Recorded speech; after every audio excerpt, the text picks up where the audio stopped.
안녕하세요. 오늘도 사연 살롱을 찾아주셔서 감사합니다. 저는 결혼 10주년을 맞이해 시원하게 이혼장 던지고 당당한 돌싱된 40대 여자입니다. 그리고 이혼한 지 1년을 막 넘긴 2년차 새내기 돌싱녀인데요. 이혼한 지 얼마 되지 않았고 또 이혼하고 나서 전 남편을 개털 만들어 아직까지는 전 남편이 저한테 매달리고 있는 중입니다.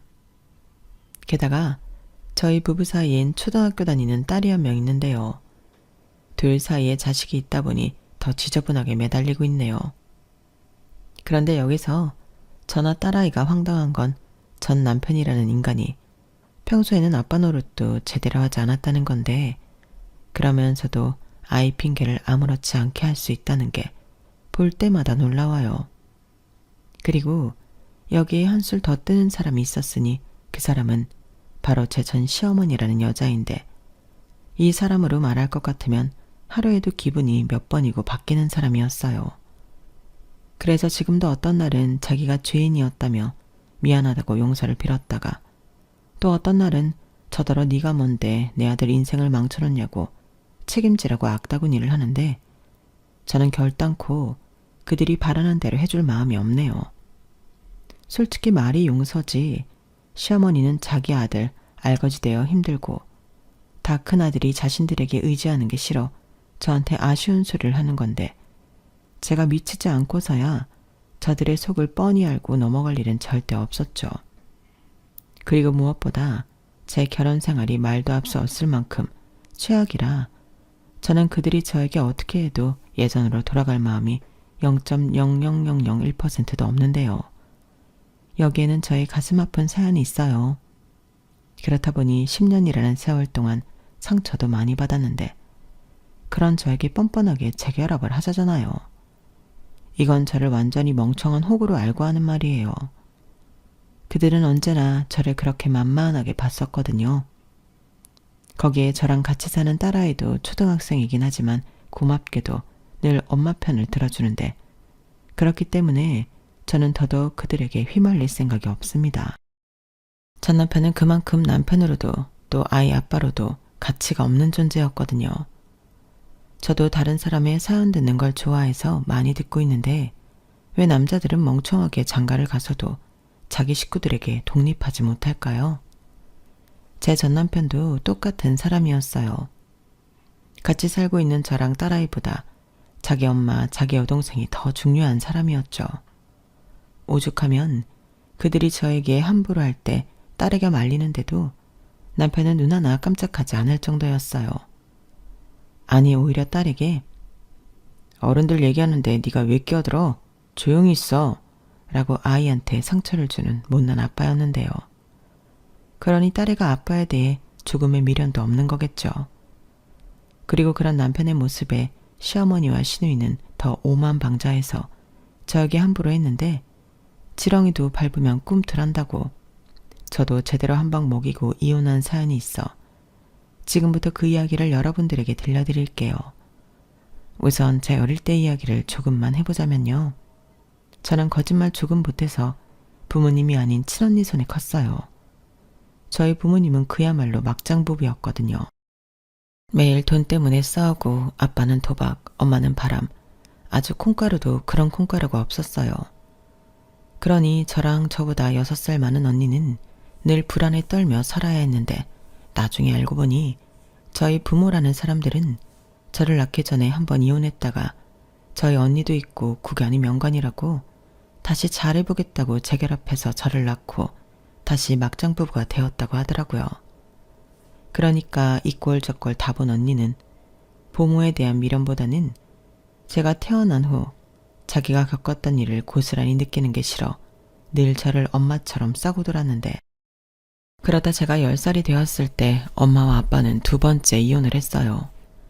그리고 자기 인생이 더 중요했던 엄마라는 여자는 가뜩이나 없는 집안에 돈 될 만한 걸 모두 갖고 야반도주 해버렸는데, 그 뒤로 저희 자매는 굶주리고 힘든 생활을 할 수밖에 없었죠. 그리고 제가 13살이 되었을 때는 아빠가 다른 아주머니랑 재혼을 한다며 모르는 여자랑 남자, 저보다 3살 어린 남자아이를 데리고 집에 들어왔는데요. 왜 동화 속 팥쥐 엄마 아시죠? 딱 그런 아줌마였어요. 자기 아들만 귀한 자식이고 저희 자매는 밥이나 축내는 존재로 여기셨죠. 그리고 저희 아빠도 새 사람은 되지 못했는데요. 그러자 고3이었던 언니가 오래전부터 생각하고 있었는지 자는 저를 깨워 이렇게 말했어요. 내일 학교 끝나면 집 말고 근처 또리네 분식으로 와. 거기서 언니가 기다리고 있을게. 그리고 이건 절대 아무한테도 말하지 말고 혼자 와야 해. 어? 왜? 민정이한테도 얘기하면 안 돼? 아무한테도 얘기하면 안 돼. 나중에 다 언니가 이야기해 줄 테니까 까먹지 말고 꼭 또리네 분식으로 학교 끝나자마자 와. 알겠지? 저는 전날 언니가 왜 저렇게 말하는지 몰랐어요. 하지만 다른 사람도 아닌 언니가 하는 말이면 저는 무조건 듣는 아이였기 때문에 언니가 시키는 대로 다음날 학교 끝나자마자 학교 근처 분식점으로 갔고 분식점 아줌마의 안내로 언니를 만나 그 길로 저희는 그 동네를 떠나게 되었죠. 그때 언니는 몇 개월만 학교를 더 다니면 졸업을 할 수 있는데 학교까지 포기하고 저를 데리고 집을 나온 거였어요. 어차피 그 집에 있어봤자 희망도 없고 자기가 저 하나 잘 키우면 지금보다는 낫지 않을까 해서 그 길로 어디로 향한지도 모른 채 고속버스를 탔는데 언니가 그때 제 손을 아주 꼭 잡아주더라고요. 언니, 나 손 너무 아파. 그랬어? 미안.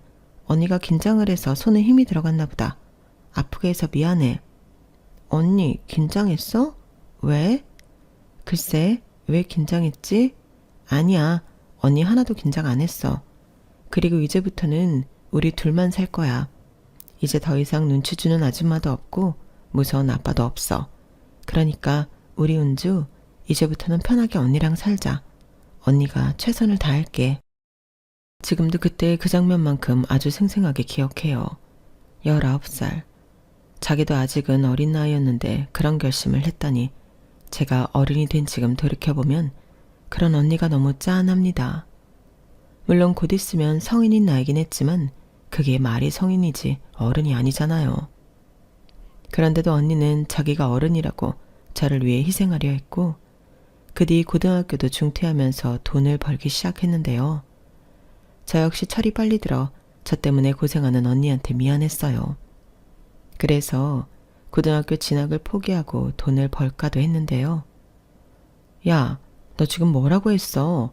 고등학교를 안 간다고? 제정신으로 하는 소리야? 왜 그렇게 화를 내? 나 딴에는 고민하고 얘기하는 건데.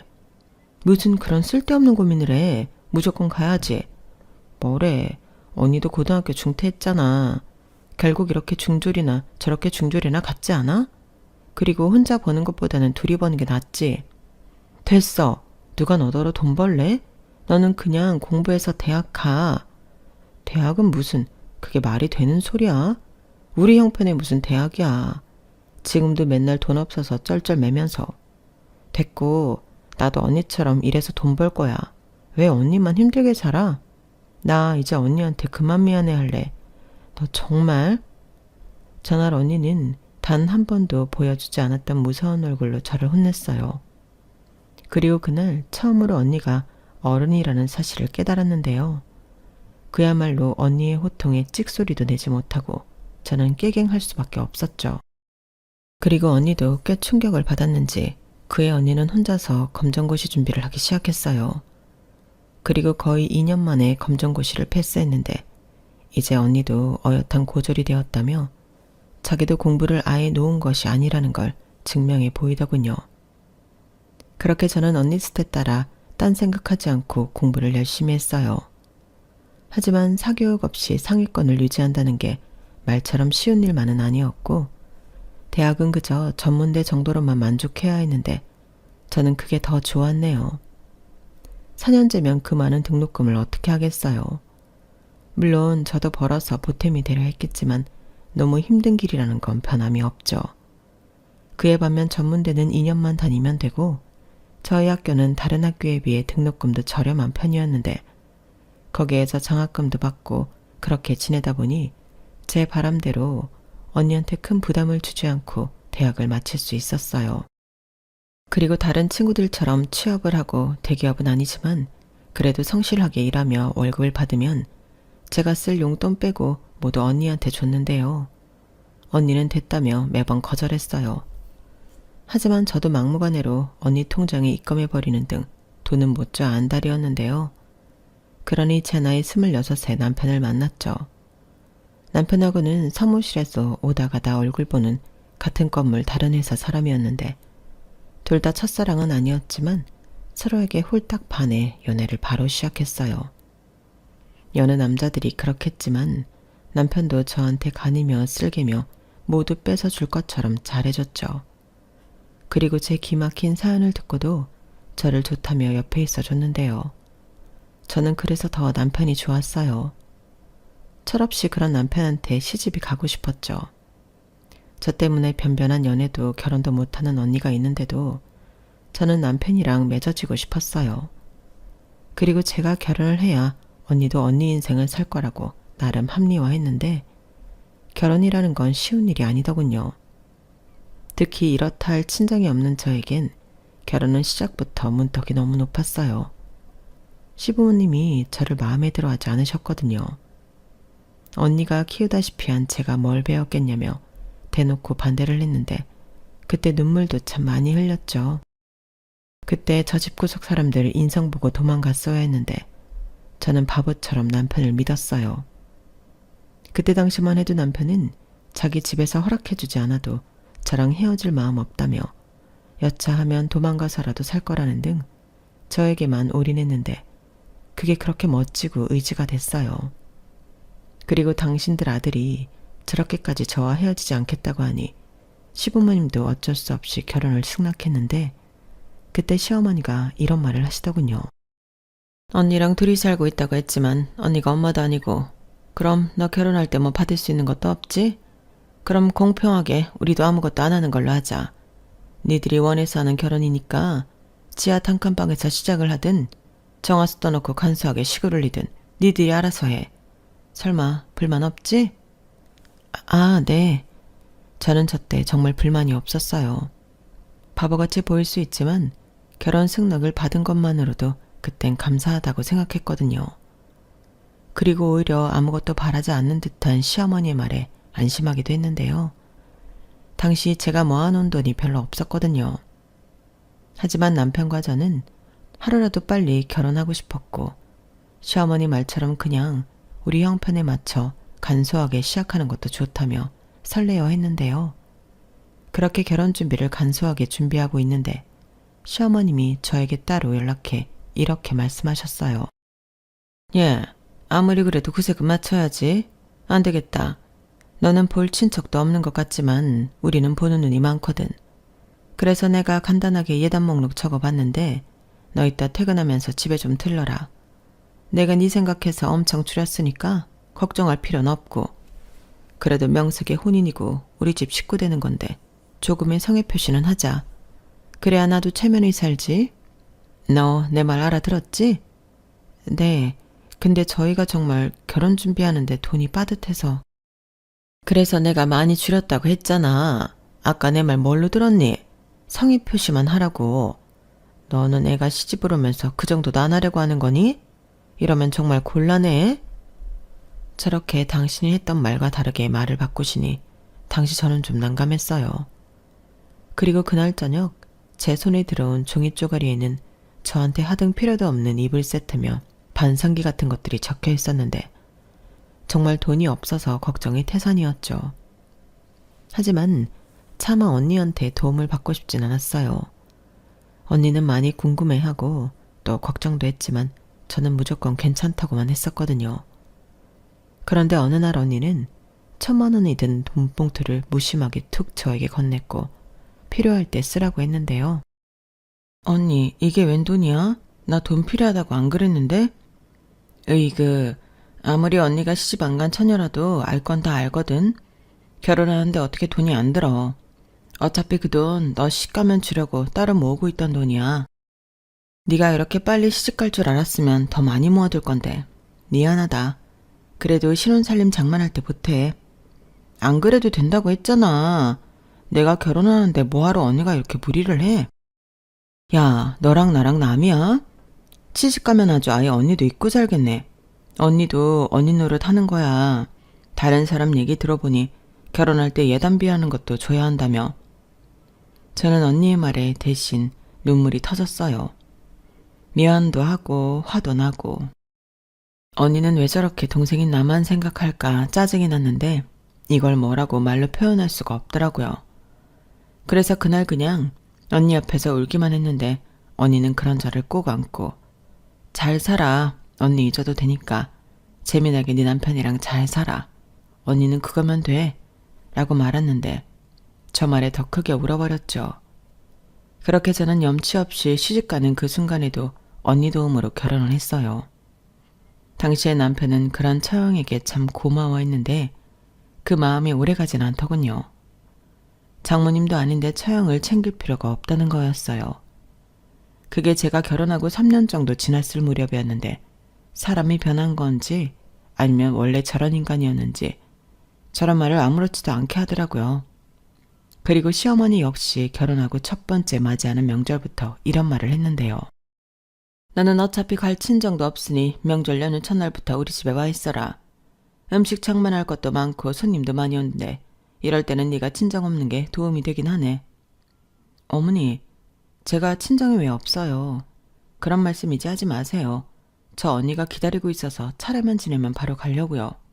뭐? 누구 맘대로? 우리 아들이랑도 얘기 다 된 거냐? 그럼요.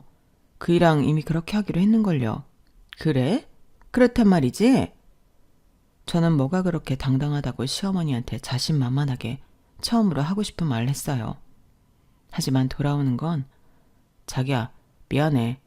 내가 엄마랑 아버지랑 얘기를 좀 했는데 우리 결혼하고 처음 만난 명절이라 친척들이 많이 온다고 했다네.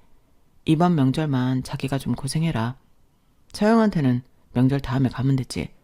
처형도 이런 날 모처럼 쉬면 좋지 않나? 괜히 우리가 가면 쉬지도 못할 것 같은데. 이딴 말이었는데요. 남편이 저렇게 나오니 마냥 싫다고만 할 수 없었어요. 시어머님이 가지 말라고 하는 거면 어떡하든 갔을 텐데 남편이 저렇게 말하니 마음은 내키지 않지만 용기가 나지 않았죠. 그리고 언니한테는 미안하다고 전화를 했는데 언니는 괜찮다고 아주 쿨하게 얘기했어요. 남편 말처럼 자기도 모처럼 늘어지게 쉴 수 있겠다며 좋아했는데 언니가 좋다고 하니 그런가 보다 했죠. 하지만 언니는 그날 사위 같은 제부가 온다고 이것저것 많이도 장만했었다고 했는데 이건 정말 나중에 제가 아이를 낳고 알게 된 사실이었어요. 이렇듯 시댁은 점점 저를 친정 없는 며느리라며 자기들 마음대로 쥐락펴락 하려고 했는데 남편이 점점 제 편이 아닌 자기 집 편을 들기 시작하더군요. 그게 아마 제가 임신을 했을 때부터인 것 같은데요. 저는 아이까지 생기니 더더욱 그런 남편과 시댁에 맞설 수 없게 되었어요. 이런 말 한심하게 들리실 수 있는데 버림받고 싶지 않았거든요. 제가 꾸린 가족이라는 걸 지키고 싶었어요. 특히 아이가 태어난다고 생각하니 저는 제 친정 부모 같은 사람은 되고 싶지 않았는데요. 제 아이는 저나 언니처럼 크질 않길 바랬죠. 하지만 문제는 남편도 시댁 식구들도 그런 제 마음을 알았다는 건데 그러니 점점 저를 만만한 호구로 알았어요. 자기네들이 어떻게 하든 제가 이혼하지 못할 거라고 확신한 모양이었어요. 그리고 제가 결혼할 때 뭐 하나 보태준 것도 없고 결혼 생활할 때도 반찬 한 번 싸준 적 없는 시어머니는 바라는 건 엄청 많으셨는데요. 언제부터 자기네 집이 뼈대 있는 집안이 되었는지 저한테 할 도리만 요구하셨어요. 집안의 온갖 제사에 저는 꼭 참석해야 했고 만삭이 되어 서 있어도 힘들고 앉아도 힘든 저에게 끊임없이 일을 시키셨는데 그때도 그 입이 가만히 있지 않으셨죠. 예, 너만 임신한 거 아니다? 나는 애를 둘이나 낳았어. 그러면서도 이것보다 음식도 더 많이 했고 일이 얼마나 많았는지 아니? 게다가 지금 네 뱃속에 애도 아들이 아니잖아. 그러니 괜히 힘든 내색 하지 말고 하나라도 일을 찾아서 해. 그게 네가 꼬투리 안 잡히는 방법이야. 어머니, 제가 힘든 내색을 하는 게 아니고 정말 힘들어서 그래요. 조금만 쉬다 하면 안 될까요? 뭐? 너는 그럼 날 새도록 음식만 할래? 곧 있으면 어르신들 죄다 오실 텐데 얼른 빨리빨리 해야지. 이것도 다 근성이야. 우리처럼 뼈대 있는 집안은 여자들이 모름지기 척척 해내야 한다니까? 시어머니는 그렇게 자기가 이미 다 해봤다며 이 정도는 별거 아니라는 등 모든 음식 준비를 저에게 미루셨어요. 그리고 자기는 정신없이 왔다 갔다만 하는데 그게 더 짜증이 났죠. 실질적인 일은 하나도 하지 않으시면서 그 입만 가만히 있지를 못하시는데 이건 뭐 몸이 불편하면 마음이라도 편해야 할 것을 그러지도 못했어요. 그래도 그렇게 마련한 음식에 친척들이 놀라며 말 한 자리라도 몸도 무거운데 고생했다. 원래 임산부는 이런 거 시키는 거 아닌데 등등 하셨는데 그러면 시어머니가 얄밉게도 고모님도 참 얘는 그냥 앉아만 있었어요. 일은 당연히 제가 다 했죠. 저 그렇게 막 나가는 시어머니 아니에요. 제 성품 아시면서 누가 보면 만삭며느리 일 못 시켜서 안달난 못된 시어머니인 줄 알겠네요. 라며 눈 하나 깜짝하지 않고 거짓말을 하셨어요. 왜 그런 거 있잖아요. 그냥 사람이 주는 거 없이 싫은 거. 저는 그때부터 시어머니가 그냥 싫더라고요. 원래도 좋아하기 힘든 자리가 시어머니 자리인데 저는 핸드폰에 뜨는 시어머니 글자도 싫었어요. 그런데 그런 저의 모습에 남편은 불만이 쌓여갔고 제가 자기 엄마 마음을 너무 몰라준다며 저를 나쁜 며느리로 몰아갔는데 그래서 그때부터 남편과 잘 지내다가도 시댁 얘기가 나오면 싸우게 되더군요. 저도 서운했으니까요.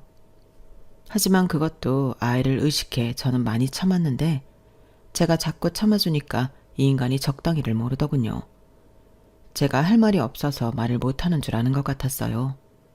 그래서 착각은 자유니 네 알아서 하라고 생각하고 포기하고 9년 넘게 그 인간과 살았는데요. 시댁에는 시어머니 말고도 저를 건드리는 이가 한 명 더 있었죠. 그건 바로 저보다 3살 어린 남편의 여동생, 그러니까 신우였는데 분명 결혼 전까지만 해도 둘이 서로를 소 닭보듯 하던 남매가 어느 날부터 갑자기 우애가 남다른 애틋한 남매가 되어 있더라고요. 솔직히 저는 그것도 꼴보기 싫었어요. 저희 신우가 생긴 것부터 성격 말투까지 자기 엄마를 빼다 박았는데 오죽하면 제가 신우이를 핸드폰에 시어머니 미니어처라고 저장했을 정도였다니까요. 그리고 시어머니야 제 윗사람이라 참는다 치지만 신우는 저보다 아랫사람인데 자기 부모를 등에 업고 저에게 함부로 하려 했는데 저도 신우한테까지는 만만해 보이고 싶진 않아서 싫은 말도 자주 하곤 했어요. 그러자 그 때문에 남편을 포함한 시댁 식구들과 사이가 더 나빠졌는데요. 그도 그럴 게 저희 신우가 변변한 직업도 없이 남의 등골 파서 놀고 먹고 싶어하는 한심한 종자였거든요. 보통은 만만한 남자 하나 잡아 벗겨먹고 그랬는데 남자가 없으면 오빠한테 5만 원만 10만 원만 그렇게 돈을 뜯어갔어요. 그러니 집안의 돈 관리를 맡아서 하는 저는 신우의 그런 돈 타령이 싫었고 단 한 번도 순순하게 준 적이 없는데 10번 얘기하면 한두 번 줄까 말까 했더니 거기에 심술이 나서 더 미운 짓을 하는 신우였어요. 너무 유치하지 않나요? 그래도 수준이 그것밖에 안 되는데 저도 어쩔 수 없었죠. 그래서 최대한 무시하는 게 정답이다 생각하고 돈 얘기하면 10만 원 달라고 하는 거 5만 원 주고 5만 원 달라고 하면 아예 안 주는 등 저 나름대로 신우를 길들였는데 신우의 불만이 폭발했어요. 그리고 이를 보다 못한 남편이 저에게 그러더군요. 가만 보니까 네가 내 동생이 만만하구나. 왜? 집안의 막내라 자기 밑으로 보여? 그럼 아가씨가 내 위야? 위아래를 따지자는 얘기가 아니잖아. 내 동생이면 자기 동생이기도 한 건데 왜 유독 미진이한테만 짜게 구는 건데? 그렇게 미진이가 만만해? 누가 만만하대? 그리고 위아래는 자기가 먼저 따졌잖아. 오히려 그렇게 따지면 아가씨가 나를 만만하게 보는 거지. 내가 그 정도 했으면 눈치 봐야 하는 거 아닌가? 그리고 자기랑 어머님도 그래. 아가씨 나이가 몇 살인데 저걸 봐줘? 언제까지 한심한 응석을 받아줄 건데. 뭐? 한심? 지금 자기 동생 아니라고 막말하냐? 그래. 애가 막내라서 아직 철이 안 들어서 그래. 그런 걸 가지고 어떻게 매정하게 그런 말을 해? 됐다. 이미 선입견이 있는 너랑 무슨 말을 더 하겠니? 근데 다음부터는 내 동생이 달라고 하면 다 줘. 그래도 내가 지 오빠인데 나라도 들어줘야지. 아이고 아주 동생 밥은 아셨네. 됐거든. 정 그러고 싶으면 자기가 알아서 줘. 자기 용돈에서 주든지. 저런 식으로 남편은 자기 동생만 싸고 돌았는데 저러니 신우가 정신을 차릴래야 차릴 수가 없었어요. 그리고 그러다 신우가 한 남자를 잡은 것 같았는데요. 그 남자도 눈이 삐어있는지 전문직에 있는 집안 남자라면서 신우한테 홀딱 빠져 정신을 못 차린다는 것 같더군요. 저는 그 말 듣고 별 감흥이 없었어요. 아니, 오히려 이제 벗겨먹을 남자가 생겼으니 당분간은 우리한테 돈 달라고 하진 않겠다 생각해 좋았는데요. 그러다 저한테도 기쁜 소식이 날아 전해졌죠. 그건 바로 저희 친정언니가 결혼을 하기로 했다는 거였어요. 사실 저희 언니에겐 언니만을 기다리고 바라보는 남자가 있었는데요. 언니가 싫다고 계속 거절했어요. 처음엔 제가 어려서 거절하고 나중엔 자기가 나이도 있고 애들 낳을 수 있을지 없을지 모르는데 결혼을 하는 게 아닌 것 같다며 밀어냈는데 거진 10년 넘게 언니만을 바라보다 드디어 제 형부가 되는 거였어요. 형부는 제가 고3 시절부터 봐왔던 사람으로 생긴 건 곰처럼 생겼지만 마음은 너무 따뜻하고 좋은 사람이었는데 저도 은근 둘이 맺어졌으면 좋겠다고 생각했었죠. 물론 제가 결혼하고 나서 언니가 혼자 있으니 그런 생각을 했었는데요. 무튼 그렇게 한 우물만 파더니 드디어 둘이 결혼을 하기로 한 거였죠. 그래서 저는 기쁜 마음으로 현금 5천만 원을 언니한테 결혼 선물로 줬어요. 언니는 너무 큰 액수라며 화들짝 놀랐지만 저는 그 정도는 제가 언니한테 받은 것에 원금도 되지 못한다고 생각했죠. 너 미쳤어? 이렇게 큰 돈을 언니한테 주면 어떡해? 임서방도 아니? 이 돈은 내 돈인데 왜 내가 임서방한테 허락을 받아야 해? 언니, 나 언니한테 언제고 이런 날이 오면 해주려고 결혼 전부터 모았던 돈이야. 언니도 나 시집갈 때 그랬잖아. 그래도 그렇지. 이건 너무 많지. 많기는 뭐가 많아. 그러게 나처럼 빨리 시집을 가지 그랬어. 언니가 시집을 늦게 가는 바람에 돈이 쌓인 걸 어떡해. 내가 이거 모으려고 직장도 그만두고 싶은 거 참고 다녔다. 누가 그러래. 이럴 돈 있으면 너나 쓰지. 우리 쓸 것도 내가 야무지게 잘하고 있어. 언니는 별 걱정을 다 해. 언니야말로 이걸로 집을 얻든 형부 차를 사주든 필요한 데 써. 처제, 나는 됐어. 무슨 차야. 내 차 말짱해. 말짱하긴요. 그거 연식 15년도 넘었죠?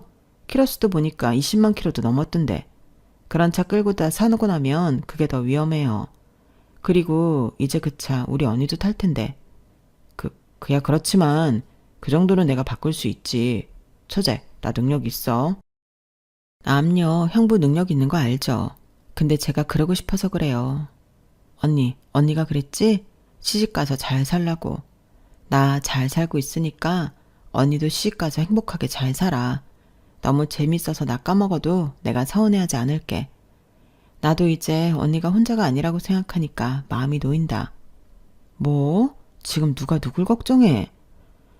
원래 결혼하면 어른이 되는 건데 내가 먼저 결혼했으니까 내가 언니보다 어른이야. 우리 자매는요. 그날 참 많이 웃고 많이 울었어요. 언니는 마지막까지 그 돈을 다는 못 받겠다고 했는데 저는 무조건 받으라고 했죠. 그리고 그날 기분이 많이 좋아서 살짝 취해 집에 들어왔는데 남편이 도끼 눈을 뜨고 저를 기다리고 있었어요. 애엄마가 지금 이 시간까지 어디서 뭘 하다 온 거야? 자기 오늘 일찍 왔네. 오늘 우리 언니 축하해주러 갔었지. 자기 일찍 올 줄 알았으면 같이 가자고 할 걸 그랬다. 됐거든. 내가 거길 왜 가냐? 그리고 그렇게 늦게 오면 애 밥은 어쩌라고 그러는 거야. 아는 언니 집에 부탁하고 갔거든. 서로 일 있으면 품앗이하고 그래. 괜히 오늘따라 일찍 와서 잔소리하네.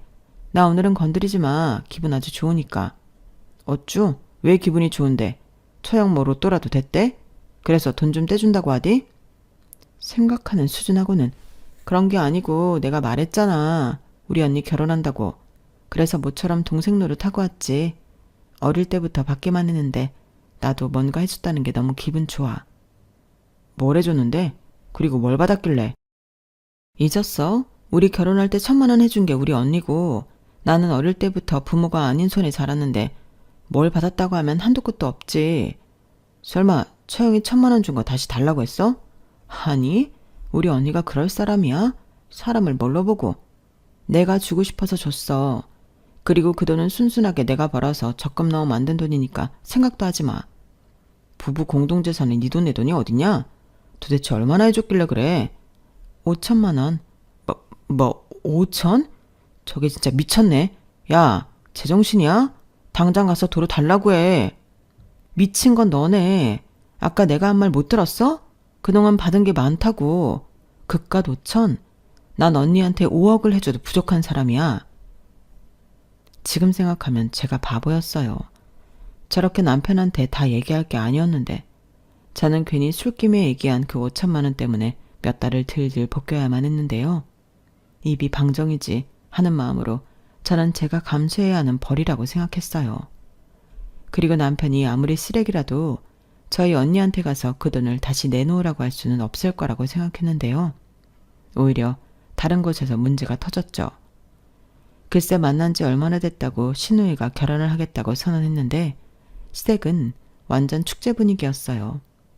앞서 말했듯 신우가 물어온 남자가 꽤 조건이 괜찮았고 그게 아니더라도 이참에 골칫덩이인 딸을 치울 수 있다는 생각에 시어머니는 입이 귀에 걸릴 정도였는데 남편도 좋아 죽더라고요. 솔직히 저도 나쁘지 않았어요.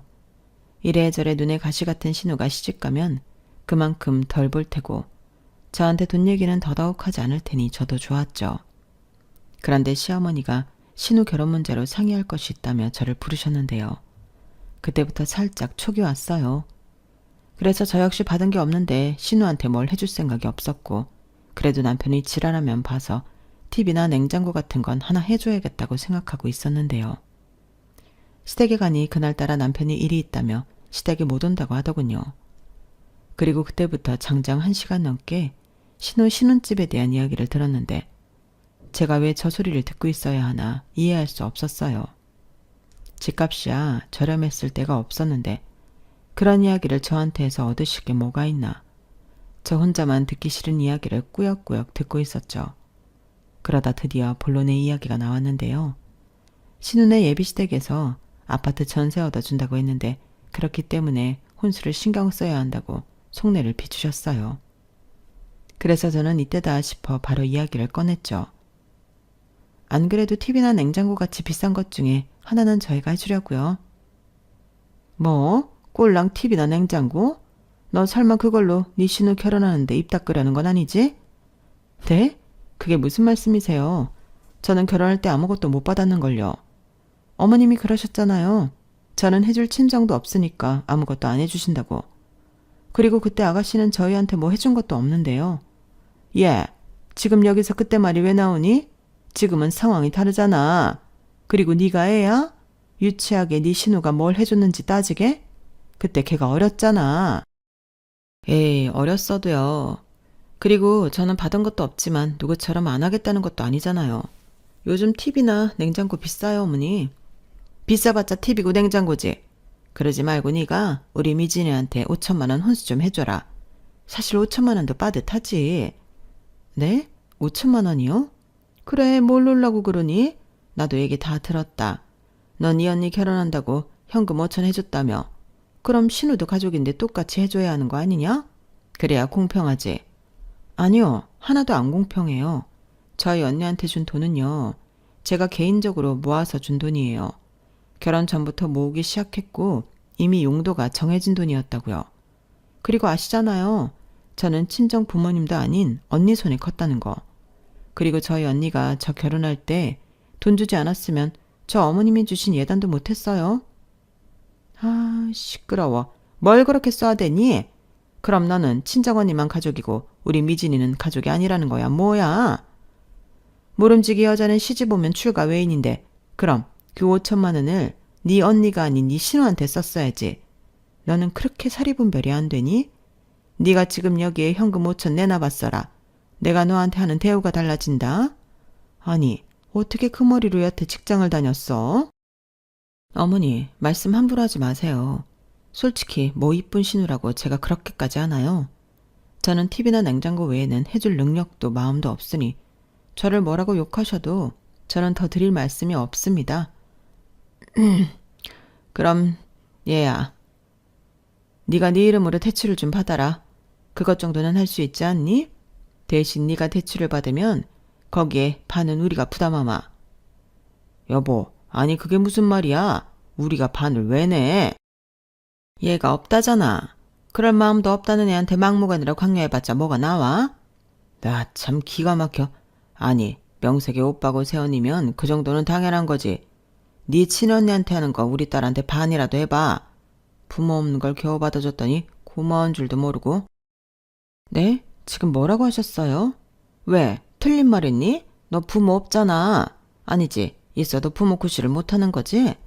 그러니 그런 한심한 부모한테 태어나서 언니 손에 막 자란 게지. 위아래도 모르고. 어머니, 정말 말씀 그렇게 하실 거예요? 사람이 할 말이 있고 하면 안 되는 말이 있어요. 말이 곧 그 사람 인격이고 인품인데 어머니 인품은 너무 바닥이네요. 됐고요. TV고 냉장고가 없던 걸로 할게요. 제가 미친년이 아닌 이상 이딴 소리를 듣고 그걸 해주고 싶진 않겠죠? 저는 그렇게 말하고 시댁을 박차고 나왔어요. 먹으려고 차려준 밥도 손도 대지 않았는데 마음 같아서는 그 상 엎어버리고 왔어야 했는데 나오고 나서 생각이 나서 굉장히 아쉬웠죠. 그리고 그날 저녁 늦게 남편이 화가 꼭지까지 차서 집에 왔는데요. 오자마자 소리 지르고 화분이고 리모컨이고 집어 던지는데 순간 트라우마처럼 떠올리고 싶지 않았던 기억이 떠올랐어요. 그래서 곧장 딸아이부터 방으로 들어가게 했는데요. 그날은 저도 남편과 끝을 봐야겠다고 생각했죠. 저런 난폭함을 본 이상 제 딸에게 저런 아빠는 필요 없다고 본능적으로 알았거든요. 그리고 이 한심한 인간은 사태 파악이 안 됐는지 제가 돈을 해주지 않으면 자기 동생 시집도 못 간다며 억지를 부렸는데요. 그러면서 한다는 말이 더 웃겼어요. 만약에 내 동생 결혼 못하면 내가 우리 집에 들어와 살라고 할 거야. 어디 시누이 시집살이 제대로 하고 살아봐. 웃기고 있네. 내가 왜 그 꼴을 보고 살아. 정신 차려. 자기가 지켜야 할 가족은 자기 동생이 아니라 나랑 우리 딸이야. 나는 너처럼 이기적인 여자한테 오만정 다 떨어졌어. 그래, 부모 정 모르고 살아서 그런다 치자. 그럼 더 우리 가족한테 잘해야지. 그럼 나도 너한테 잘하지. 됐거든? 자기 식구들은 처음부터 날 만만하게 보고 함부로 했잖아. 그것도 내가 부모 없이 자랐다는 이유로. 아니, 그게 내 잘못이야? 이럴 거면 내가 처음에 얘기했을 때 헤어지자고 했어야지. 그때는 괜찮다고 자기가 앞으로 내 가족 되어준다고 큰소리 치더니 이제 와서는 자기 식구한테 잘해야 나한테 잘하는 거라고? 고작 그것밖에 안 되는 인간이니?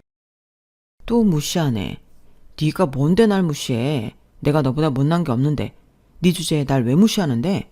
막말로 네가 채영한테 5천만 원 안 해줬으면 우리 이런 일 없잖아. 내 동생 혼수할 돈 없다고 울고불고 난리 났어. 저쪽 사돈네에서도 혼수 못 해오면 결혼 없던 일로 치자고 하는데 너는 뭐 미안한 감정도 없냐? 내가 왜 미안해야 해. 자기가 시집가고 싶었으면 남다 증쳐먹을 게 아니라 착실하게 돈을 모았어야지. 그러게 내가 언제까지 그렇게 살게 할 거냐고 했잖아. 누구 하나 따끔하게 얘기도 못하면서 왜 나한테 뭐라 그래? 내가 그렇게 만만하냐? 그럼 네가 만만하지. 네가 무서울 줄 알았냐?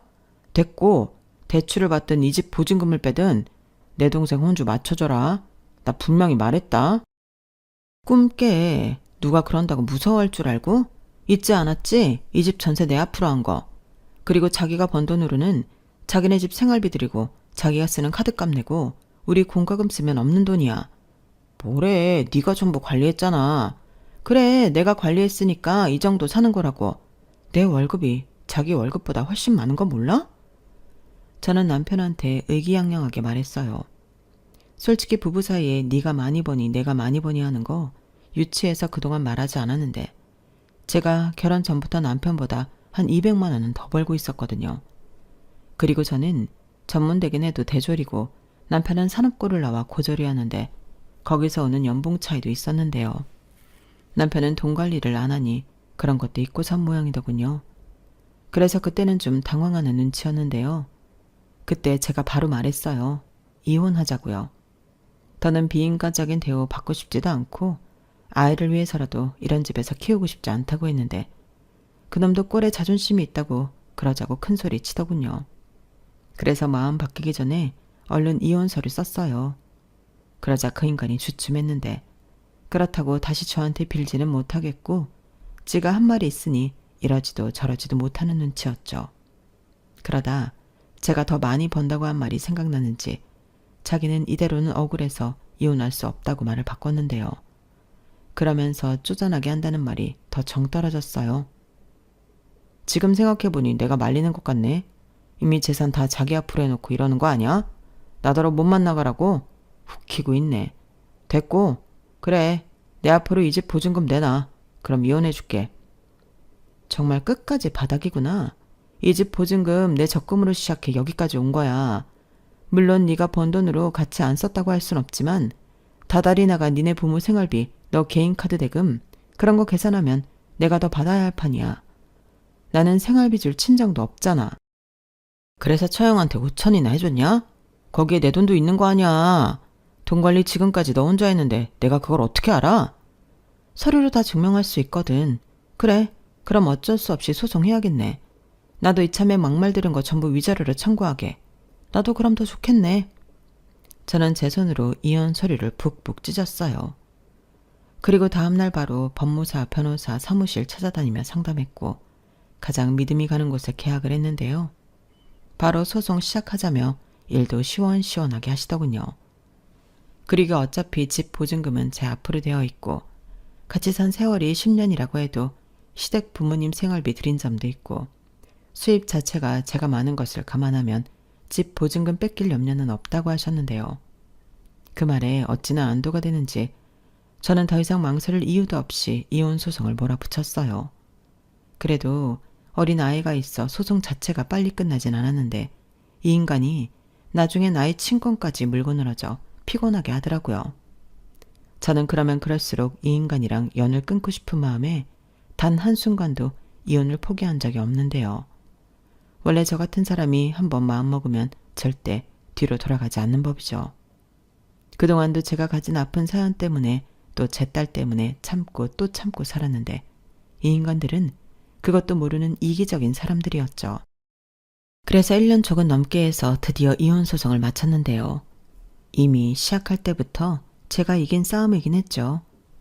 하지만 남편 쪽에서도 포기하지 않아 시간만 늘어졌을 뿐 달라진 건 하나도 없었어요. 게다가 딸아이도 저를 응원하며 저랑 살 거라고 했는데 그래서 결국 남편은 저한테 1,000만 원이라는 위자료를 지급해야 했고 아이 양육비도 다달이 80만 원씩 줘야 하는 판결이 났죠.